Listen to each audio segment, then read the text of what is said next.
Hello and welcome to the collapse experiment. That sounds odd. Oh, wait. Nope. Maybe not. The settings were off a little bit. That is not my house collapsing. That is the heating system. Welcome to the collapse experiment, as I already said. And there's some news going on, as you probably already figured that out. Did not do a video yesterday, but I did do another segment. If you want to check that out. But in the meantime, getting to the news to not waste your time. World's top ship manager urges NATO to escort commercial ships through the Black Sea. And gee, I wonder why that could be. There's not war going on or anything. About half a dozen countries touched the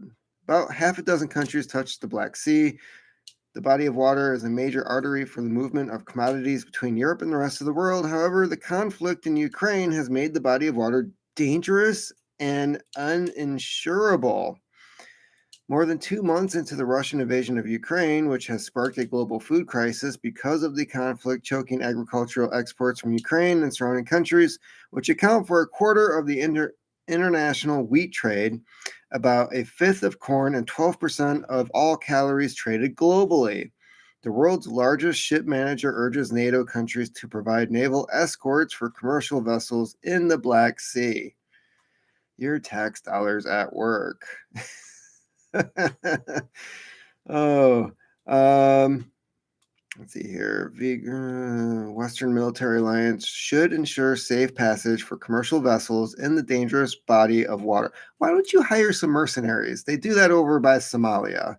They have these guys with like 50 caliber machine guns on these large oil crude ships, and when they come up with their speedboats, they and there's plenty of videos on that. You can actually find those videos online where it's mercenaries repelling pirates from taking a vessel hostage for ransom. Although I'd have to say with the Black Sea, it's probably a bigger concern that somebody's just going to sink the damn thing, claiming that they were shipping munitions or supplies or something to Ukraine, which in this case they probably are. I mean, wasn't that what happened with the Lusitania? It was filled with passengers. They were just trying to go to Europe. And yeah, nope. The Germans had it right. We were sending shit to England. So yeah, they want to use the military to guard ships, to help someone else make a profit. Same old thing. Moving on, black markets thriving in China as punishing COVID lockdowns evoke planned economy of the past. Black markets. Gotta love it. Remember when Silk Road was a thing online? Chinese stocks are slammed overnight as rumors about a potential lockdown in Beijing have set people scrambling for food and other necessities. Many items like fruit, coffee, and other disposable diapers are now considered frivolous under the terms of the lockdown in Shanghai. Fruit, coffee, and you're locked in an apartment with a kid. Do you want them just to poop on the floor? I mean, that's not like a situation that's going to lead to disease or anything like that, right? I mean, we're wanting these people to stay healthy, so you're going to put them in poop-filled homes. Weird. Who would have thought? Okay. Meanwhile, the situation in Shanghai having entered its fourth week. 4 weeks, one whole month, and no food being given to these people. And even longer in the eastern part of the city has spurned a level of need that is not only leaving citizens desperate, but also reminding many of the bad old days, when central planning was the status quo in China, creating an environment that allowed black markets to flourish. People are going to find a way. there's video footage out there of somebody using a drone with a fishing line and hook going to their neighbor's pond and stealing the koi fish out of the pond so that they can cook it and eat it.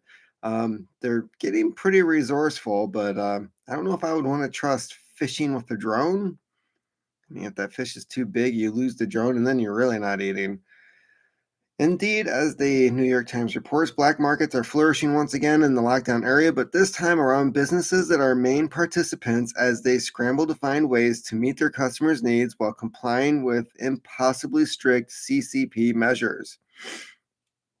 Again, like I said, it's as long as you don't acknowledge that these people have power and you act like they don't exist, they really don't have any power over you. Of course, over there, you tend to disappear if you have that mentality.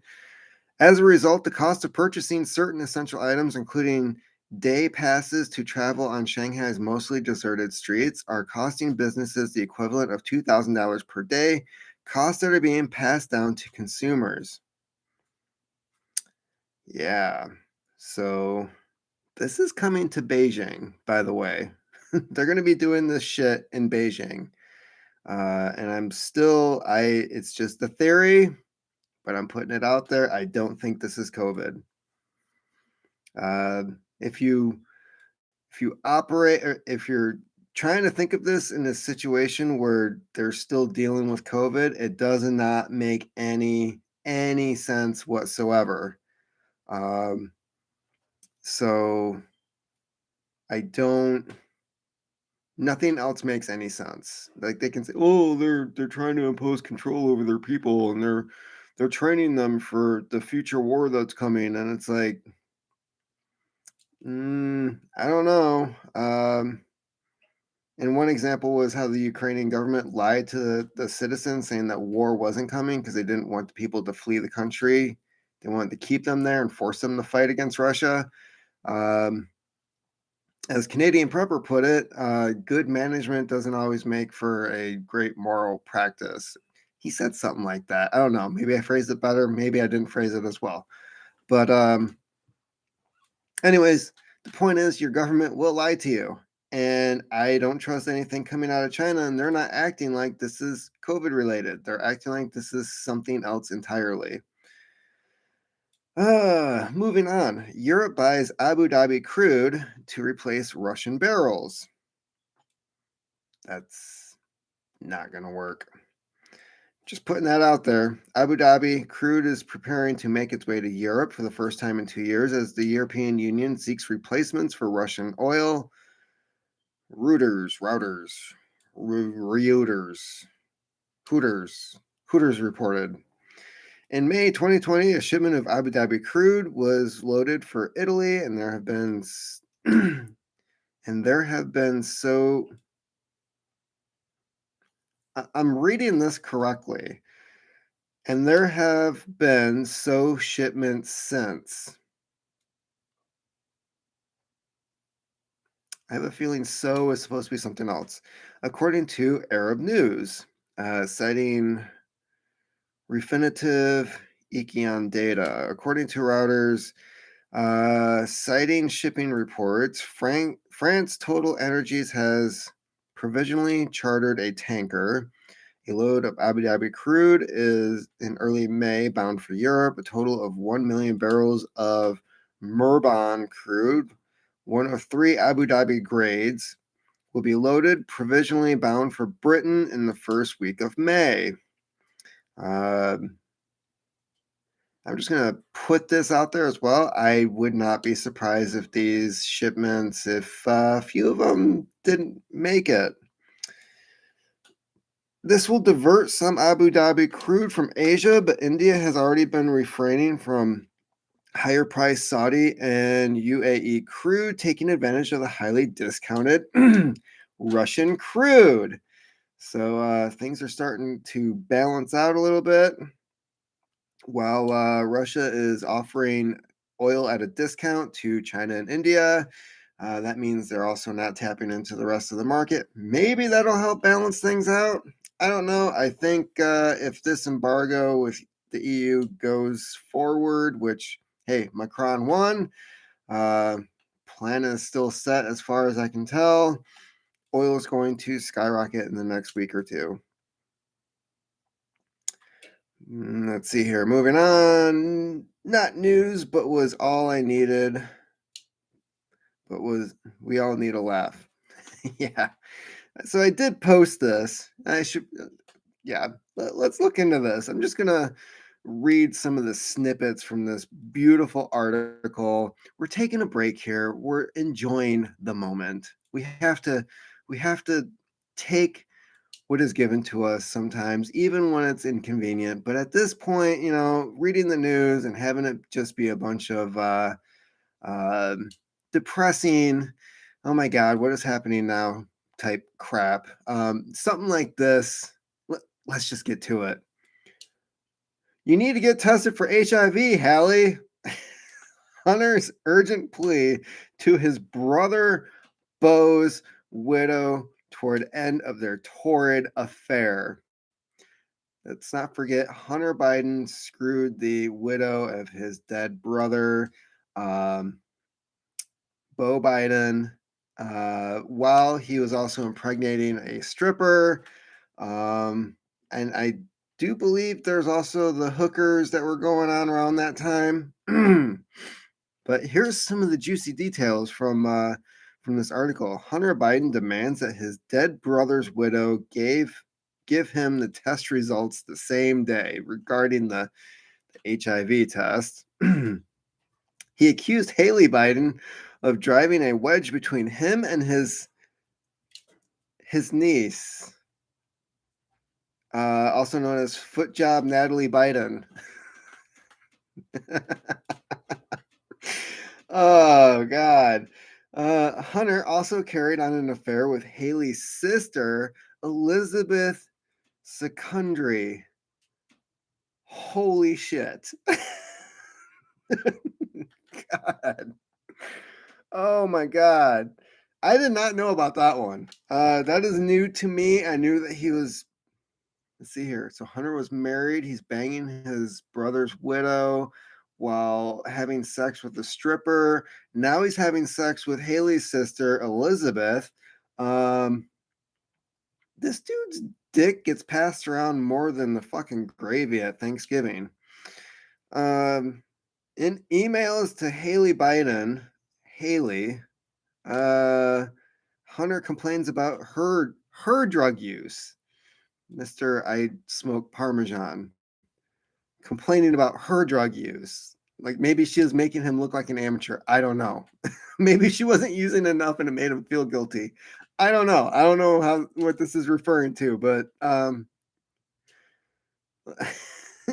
he also bitterly calls her a, quote, clueless, middle-aged, over Botoxed loser. Yeah. Oh, and you can tell this was written by either a millennial or a Gen Z because it starts out the two hooked up after Beau Biden's death from brain cancer in 2015, a love affair that Hunter claims she initiated in 2016. Oh, it was a love affair. How cute. It's unclear what prompted the urgency of the test, but Hunter, in the throes of a drug addiction, made it clear that he wants his brother's widow to do it quickly. You need to inform me of the result today, he writes. I'm getting tested today. I've been sick, scared, Haley, and you and Han, something. Oh, hang up on me. The love you give is so disturbing. The love you give is so Is that to her or the niece? The note was sent about a month before he had a child out of wedlock with the stripper London Roberts, according to the New York Post. Hunter admitted that he had an affair with his dead brother's wife in 2021 in the memoir Beautiful Things. Yes, it's a beautiful thing when you're banging your brother's widow while you're still married and banging a stripper and and your niece. Hunter Biden finalized his divorce to his wife Kathleen in April of 2018 and moved in with Haley. He even goaded his dad to issue a statement blessing the affair in 2017. All right. Yeah. I wonder how many photos they had together, sharing their crack pipes. God. All right. Moving on to back to depressing items, things that we probably shouldn't be laughing at.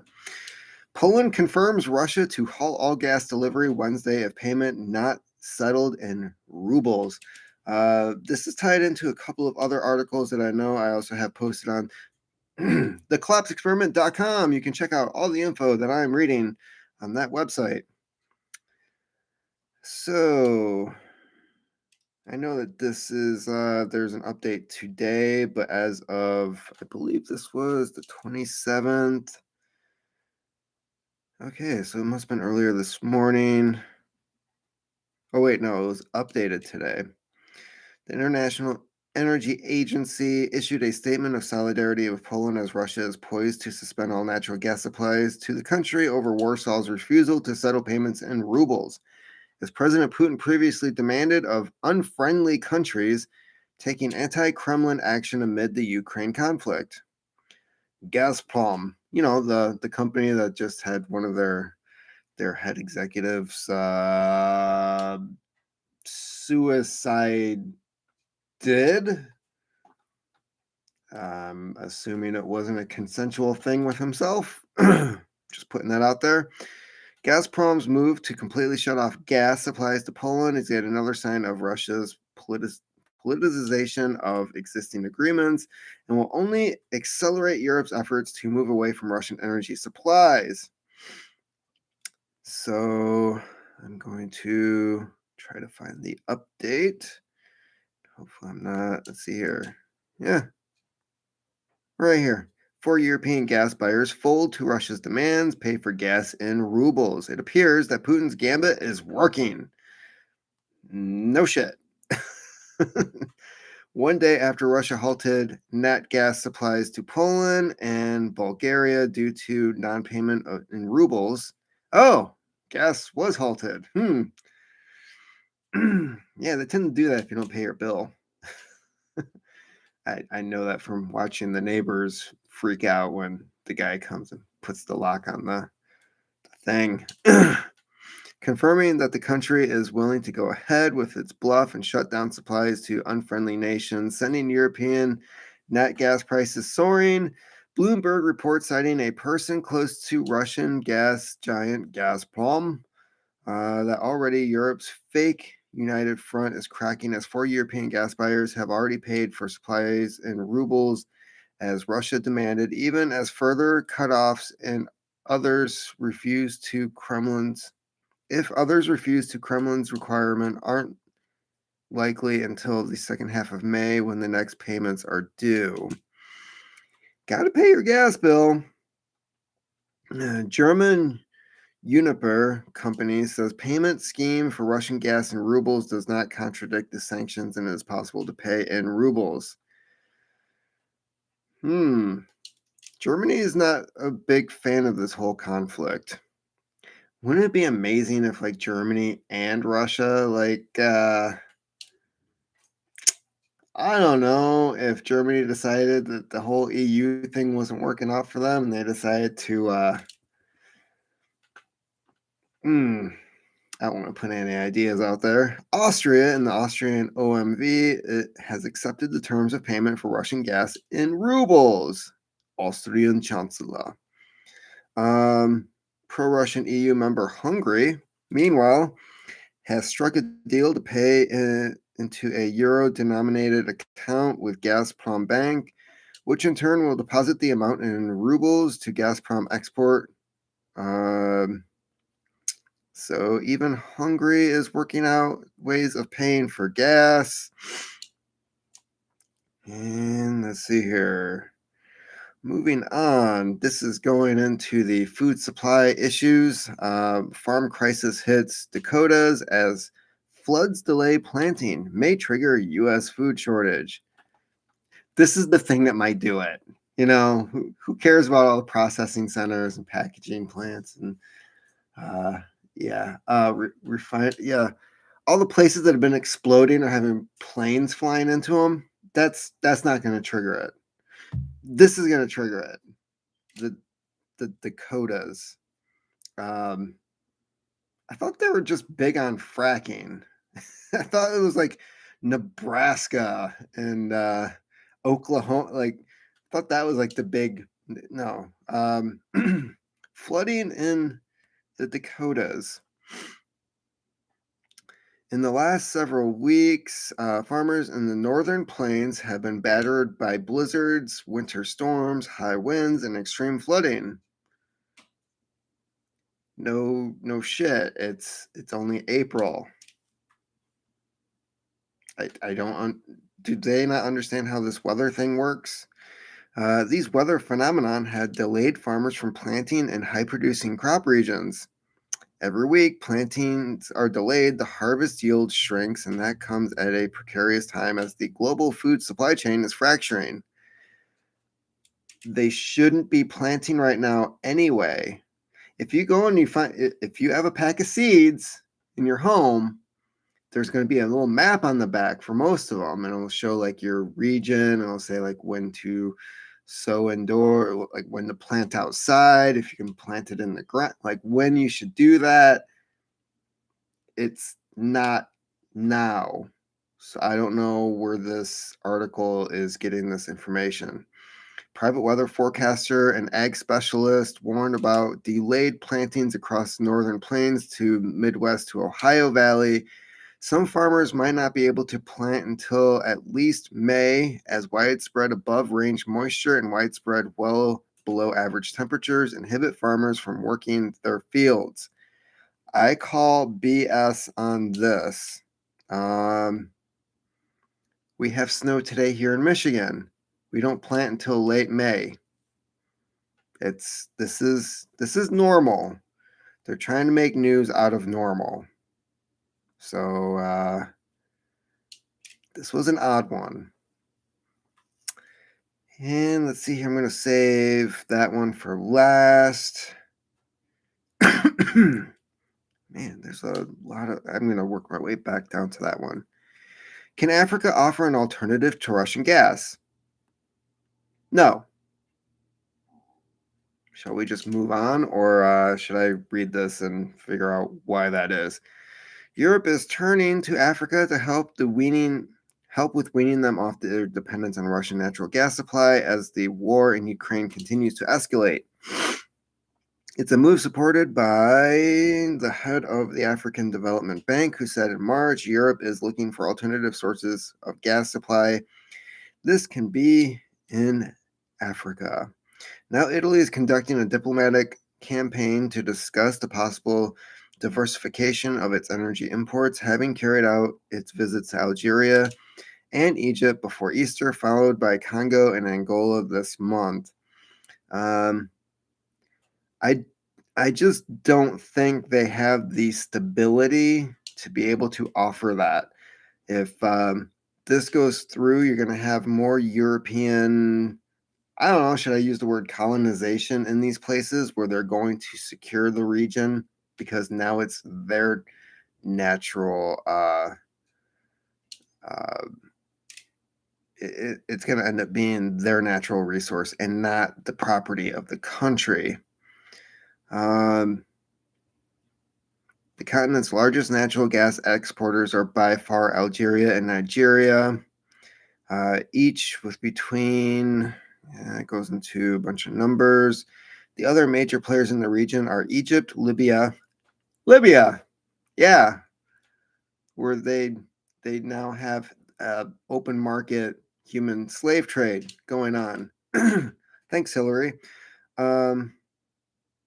Equatorial Guinea, and Angola.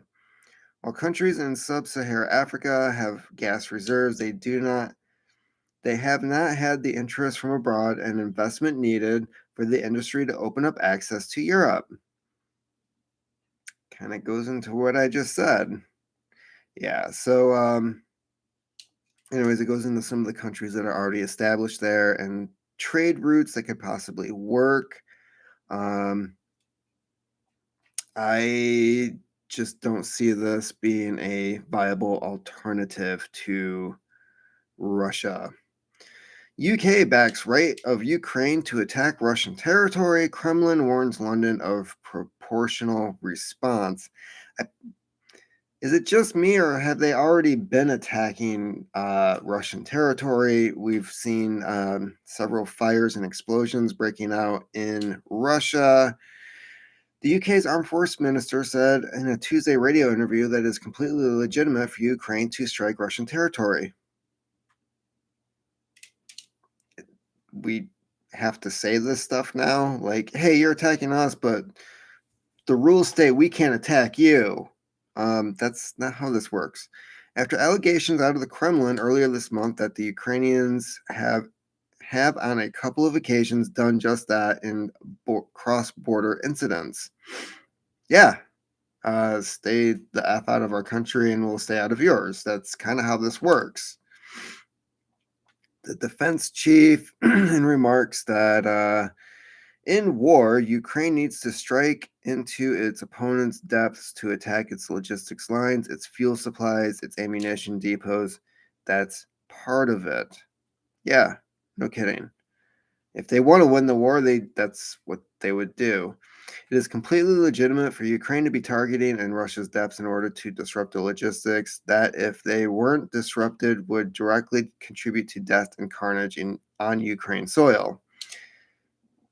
I feel like the people involved in this situation are just now learning like how war works. Like they're figuring, like they've never read a history book. They haven't talked to anybody in their military. They're just like, one day they're sitting on the toilet and they're like, if Russia goes into Ukraine, Ukraine could go into Russia? it's, it's like the light bulb just goes off and they're like, it could go the other way around. Whoa. I'm just moving. I'm going to move on to the next one because this is this this article only shows me how stupid some of these people are. They have to write an article about this. What if Ukraine went into Russia? They're at war. Oh no, it's going to change the playing field. Chronic shortages of a few items now will evolve into chronic shortages of hundreds of products later in 2022. Yeah, the few items. If you're watching like Adventures with Dano and a couple of other channels on YouTube that cover this situation, every store is different. The things that are missing are different. When they disappear is different. The price hike, like every place has price hikes, but it's not just a few items. It's hit or miss depending on where you live, and that has to do with supply chains and logistics and where can we get this thing the quickest, the soonest, and yeah. So we're already experiencing this.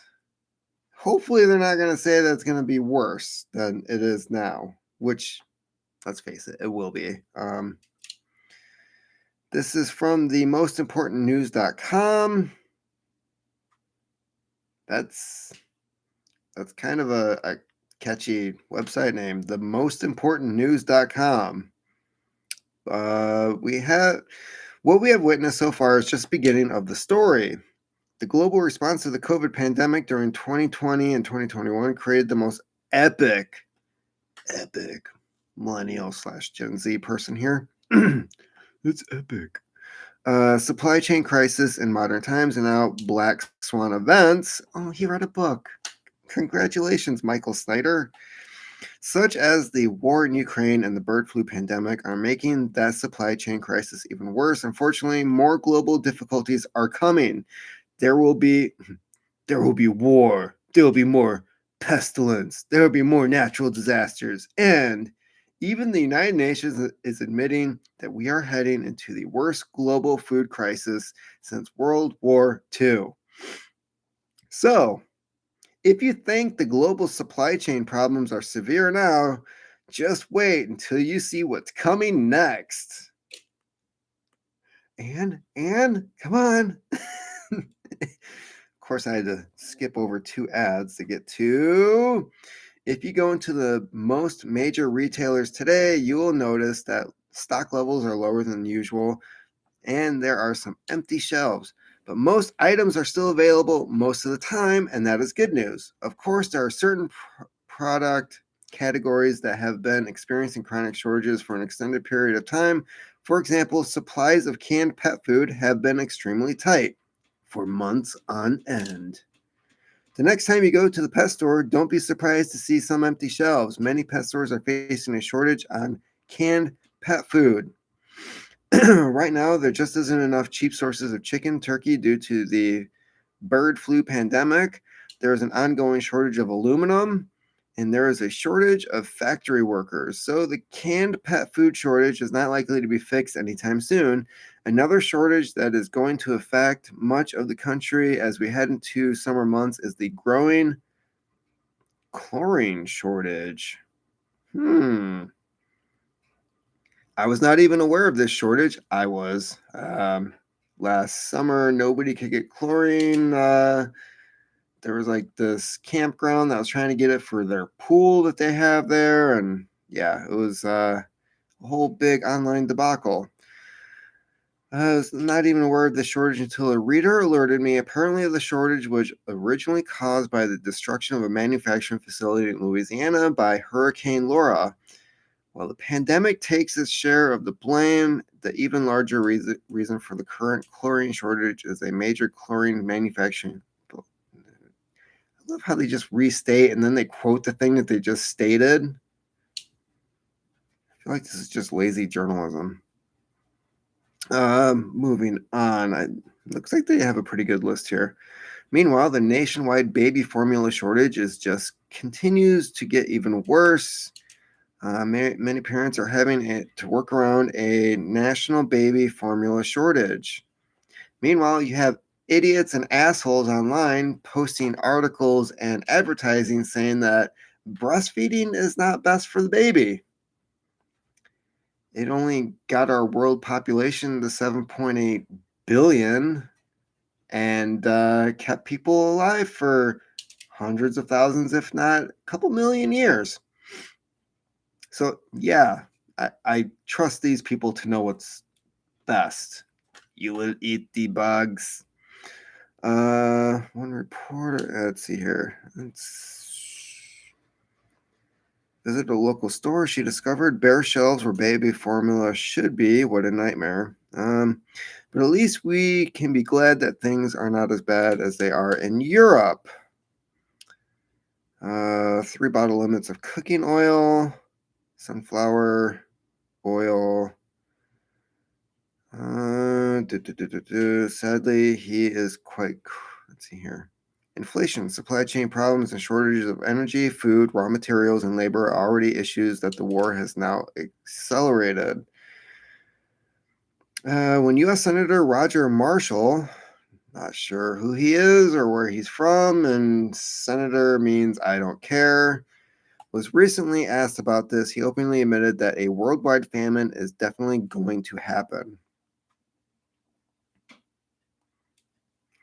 Did you just say there will be a famine in Europe in the next 2 years? This will be a worldwide famine. I think it will be even worse next year than this year. So if 12 to 15% of wheat comes from Ukraine, that's exported, and they're having problems getting fertilizer, they're having tractors in the fields, all the diesel fuel is going towards their war efforts, right? Yeah. But food prices are certainly going up dramatically, and the mainstream media is doing lots of stories about it. For example, the following, and it goes blah, blah, blah, blah, blah, blah, blah, blah, blah. Okay, so I'm kind of disappointed with this article because there's a few other things that I read or saw on YouTube from other sources where he didn't talk about the plastic shortage. Aluminum came up, but yeah, there's so many, the shortage of grains to be fed to cattle, which is going to cause a meat shortage. The diesel shortage, like they talked about Ukrainian farmers not being able to use their tractors, but they didn't bother talking about the overall diesel shortage that is being experienced worldwide.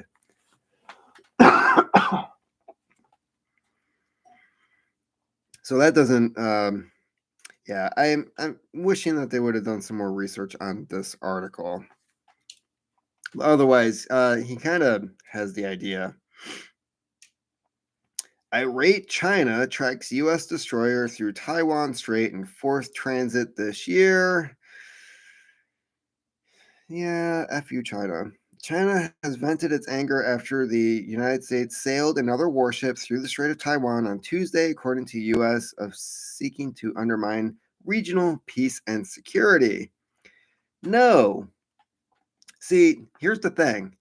If the U.S. had put in place a no-fly zone over Ukraine like a week or so before and said if Russia invades their airspace, we'll shoot them down, because, you know, for how long was Biden talking about Russia's planning on invading Ukraine? Russia's planning on invading Ukraine. We know for a fact they're planning on invading.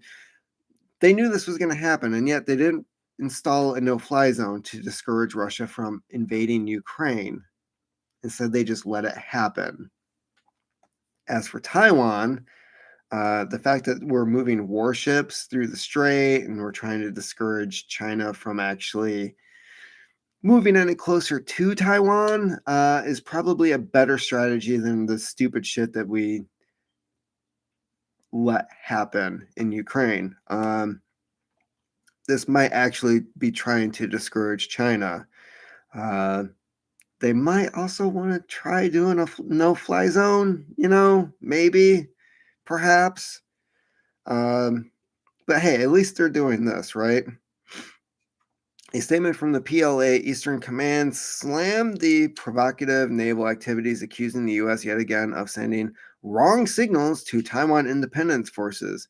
Following the passage of the USS Sampson in what is now a monthly patrol, China is firmly opposed to this. We don't care. Have a nice day. Indicated that the Chinese naval vessels followed and monitored the USS Sampson, adding that the event was hyped up publicly by the U.S. Navy. The troops of the PLA Eastern Theater Command always stay on high alert to resolutely defend China's national sovereignty and territorial integrity. Good for you. It marks the fourth such U.S. naval warship passage of the strait this year. The 7th Fleet spokesman, Lieutenant Lingo, that's a hell of a name, calling it a routine transit based on freedom of navigation. Freedom. Definitely something China does not understand. Prior to U.S. transits of the Contest Strait of this year include the following: guided missile destroyer USS Ralph Johnson. I wonder if it's a big ship. On February 26th, USS Ralph Johnson again. It was a big ship.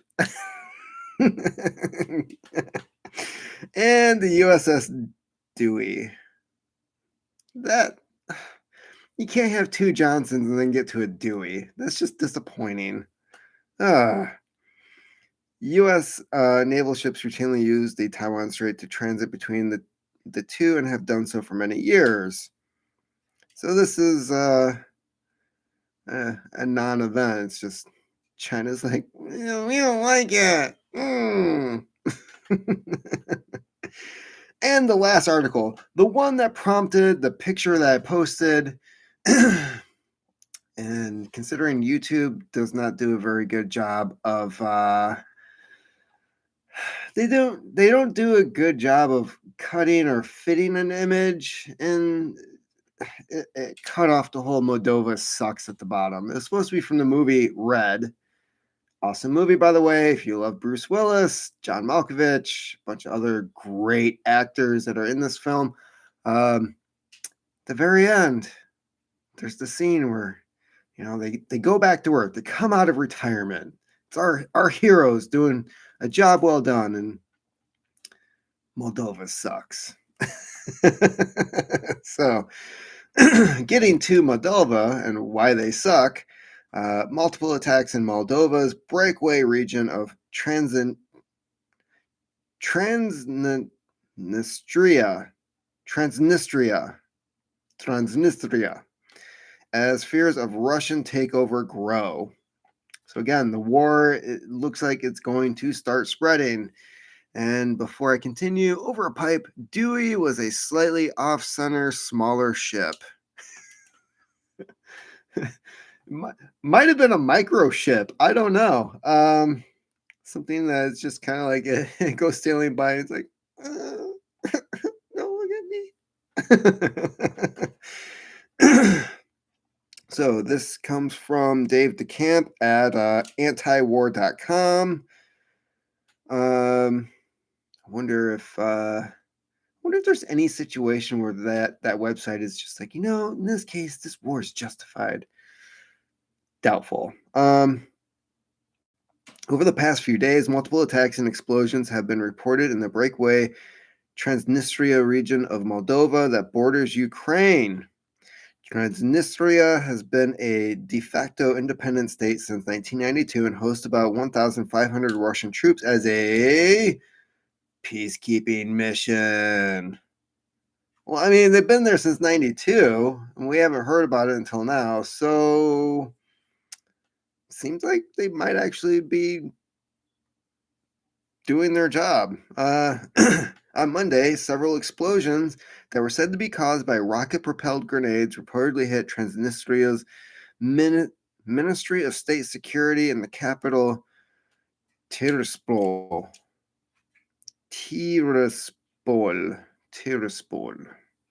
On Tuesday, the Territory Secretary Council said a terrorist attack hit a military unit near Tiraspol. Let's see here. I'm not even going to attempt that name. That's definitely not English or anything close to it. But their leader of Transnistria said the attacks would be traced back to Ukraine. The traces of these attacks. Oh my God. I really hate these internet writers. This is what it literally says here. The leader of Transnistria said the attacks could be traced back to Ukraine. Quote, the traces of these attacks lead to Ukraine.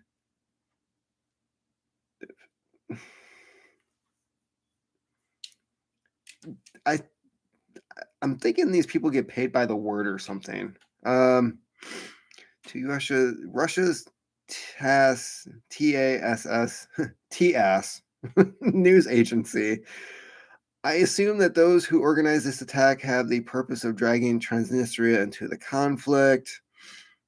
Both Russia and Moldovan President Mia Sandu expressed concern about the attacks. This is an attempt to escalate tensions. We decisively condemn such attacks. International differences between various groups in Transnistria that have an interest in destabilizing the situation. The attacks in Transnistria came after a Russian general said Moscow could seize Ukraine's Black Sea coast to create a corridor to the breakaway territory, although it is not clear if that is what one of Russia's official goals.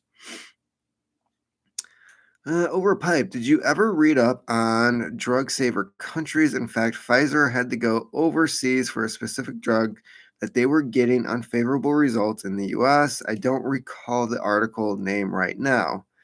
No, but I could actually tell you some history about some of the bullshit that they did in the United States. I'll get to that in a little bit. I'll be sure to check the comments again before I cut the feed. This tweet, going into the night, border checkpoints from Transnistria to Moldova are continuing to be packed by people fleeing from what is said to be from what is being seen as a possible coming war in the region. Due to heightened Moldovan security measures, crossing into Moldova is getting much more difficult. So yeah, more shite is hitting the proverbial fan, and it goes on to say control over the south of Ukraine is another way to Transnistria. There is also evidence that the Russian-speaking population is being oppressed. Of course. Of course.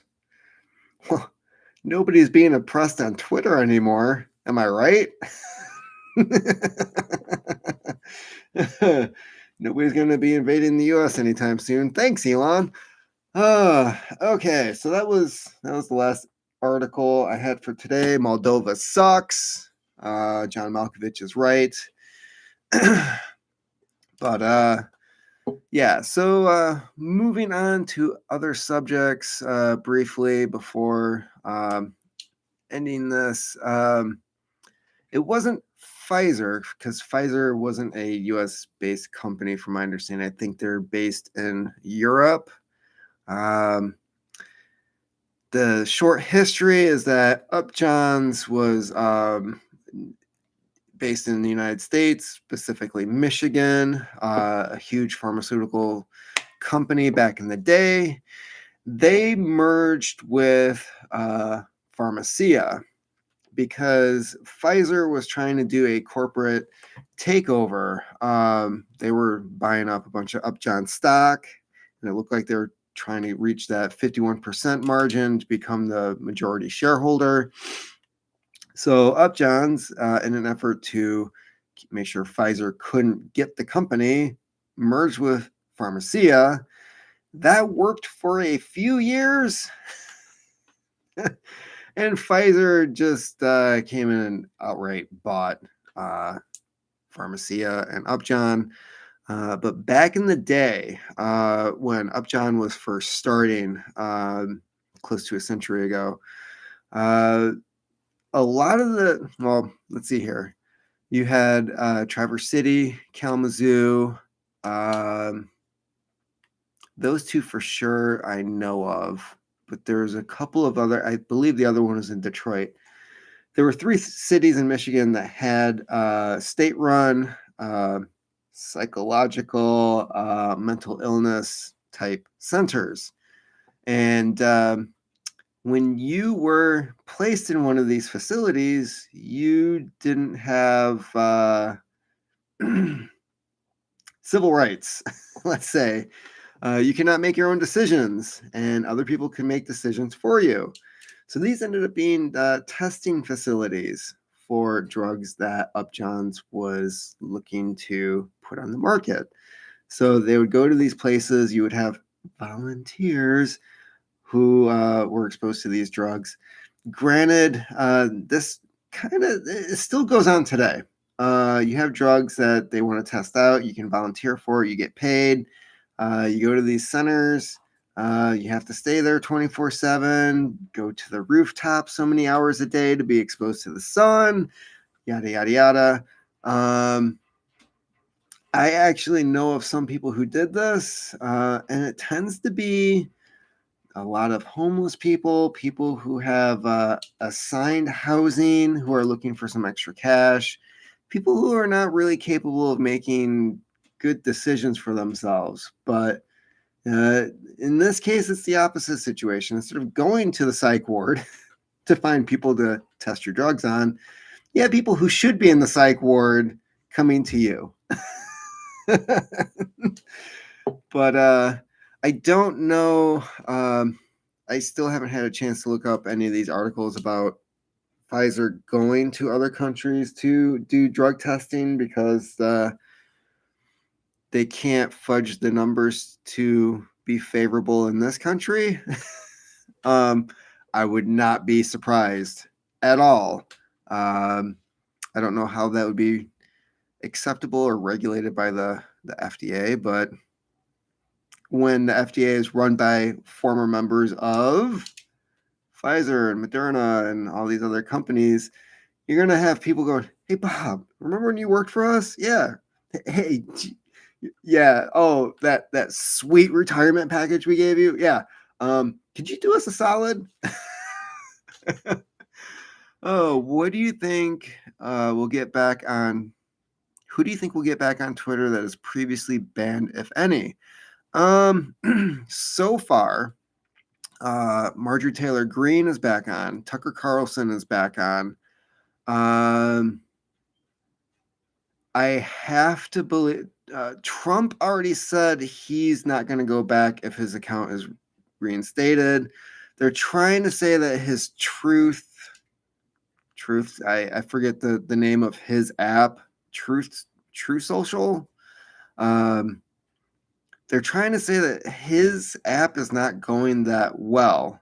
But then if you go on to the Apple Store, it is the top download app out there. After that is Twitter. So True Social doesn't seem to be doing all that bad. There's a lot of people, radio hosts in general, that I've heard saying, like, I go on there and within a week I've got 65,000 followers, blah, blah, blah. Like, it seems to be going well for Trump. I don't think it will replace Twitter. But I'm really hoping for like Milo to come back, Alex Jones. There's a great documentary people should check out called "You Can't Watch This." It's all about the initial people who were kicked off of Twitter, who were banned from the platform. And Marjorie Taylor Greene, she her first post back on was the screenshot notifying her that she was banned for life. So that was kind of her FU to the Twitter staff that she's back on the platform. Apparently, banned for life doesn't mean anything right now anymore. I'd also like to see, oh crap, what's his name? Gavin McInnes. I'd like to see him back on Twitter. That reporter, I forget her name. She was also in the movie You Can't Watch This, but she was kicked off for, I think she was she pushing for the hijab ban? Like she was one of the people who was out there protesting about like how women are treated in Islam, and that's like you can't do that on Twitter. How dare you point out when women are being oppressed? That's for male feminists to do, woman. No, the one I'm really looking forward to is Alex Jones, and his account doesn't even exist on there anymore. You can't look it up. Other people, you can look it up, and they'll say this account has been banned or this account has been blocked. And so far, he's not on there yet. It might actually help his company right now with him filing for Chapter 11. And that could possibly be a good source of income for him. So, is there anybody else? Offhand,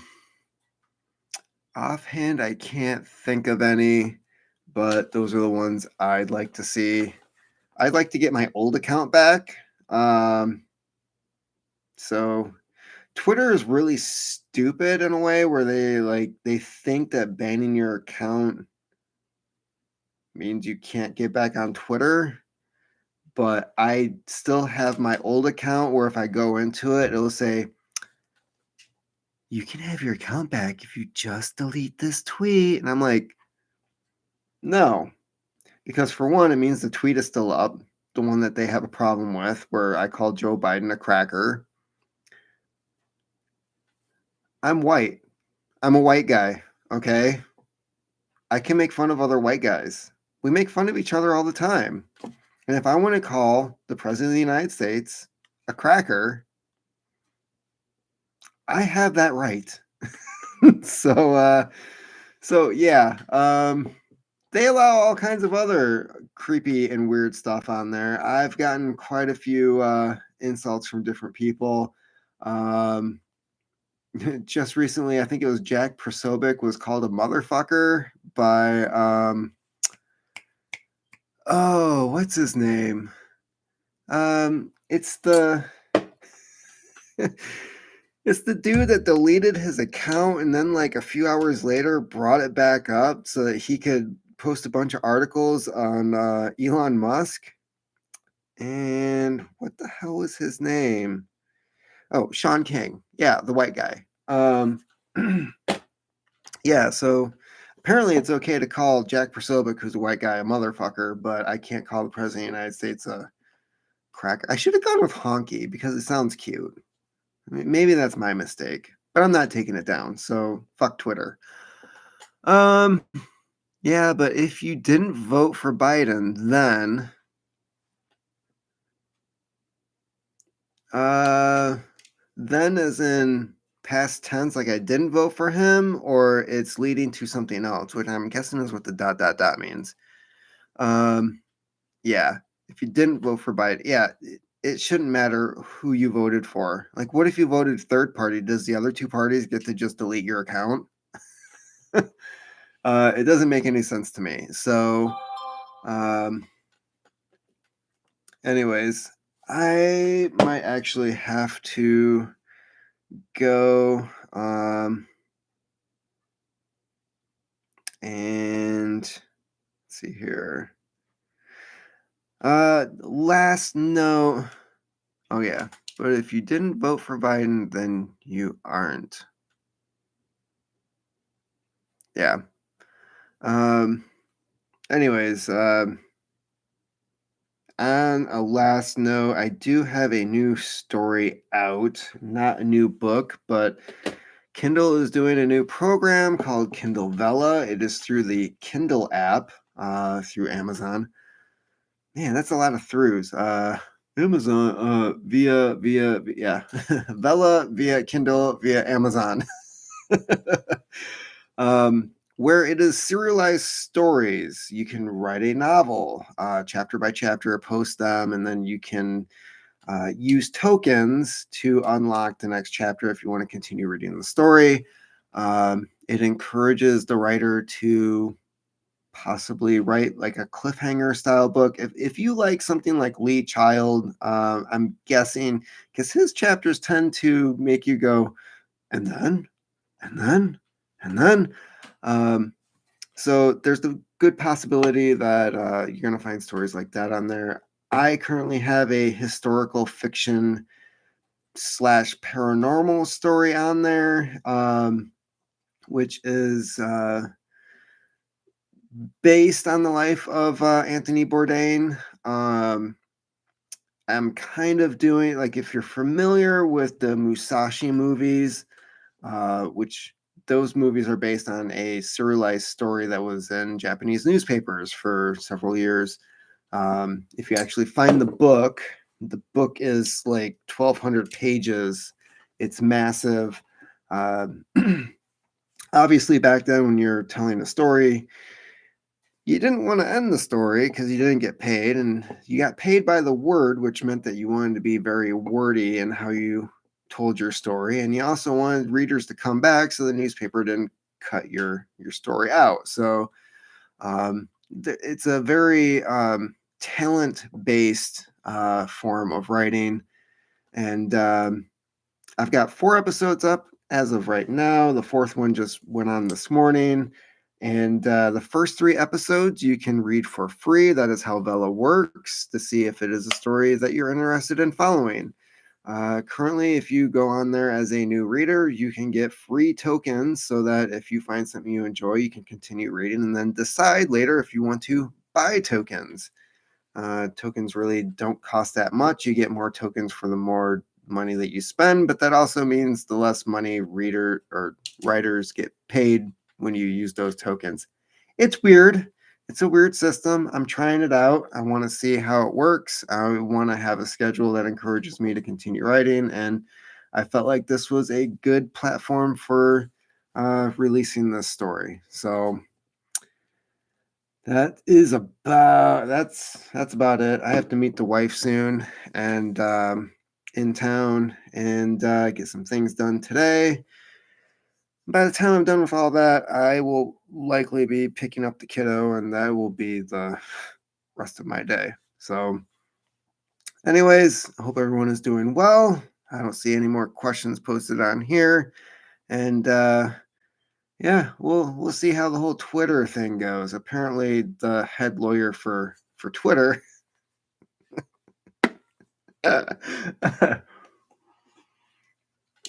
who you might recognize from an episode of the Joe Rogan podcast, broke down in tears when it was announced that Elon Musk bought the company. Oh darn. A lawyer unable to silence people and violate the First Amendment of the Constitution of the United States. The horror. Keep on typing.